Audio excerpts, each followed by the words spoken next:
Srochna narxda 109 ming dollarga 3,5 sotixli 3 o'rvilli uchastki o'zligiga tushgan narxdan berib yuborishyapti.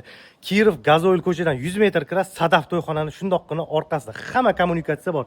Darvozaxonadan kirasiz, mashinani qo'yasiz, mana stoykalarni ko'ryapsizmi, chiqarib qo'yishgan yozgi oshxona bemalol yasab olsangiz bo'ladi. Oldi fasad ko'rinishi 3 o'rvilli, tegi to'liq splashnoy podval qilingan, hovlini yo burchagidan tushsangiz bo'ladi. Korobka holatida 109 ming dollarga 3,5 sotix srochna narxda, akalar. Bunday hisob kitob qilsanglar ham, o'zinglar ham hozirgi paytda bundan menimcha qimmatga tushadi sizlarga yerlari bilan.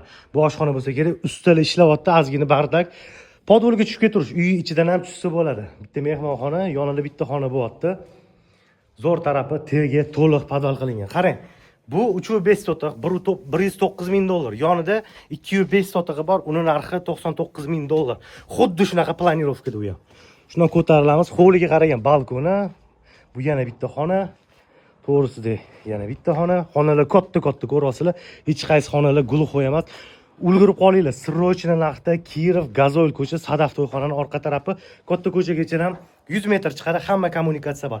Qaytarib o'taman, 3,5 sotixli 109 ming dollar. Yonida xuddi shunaqasi 2,5 sotig'i 99 ming dollar.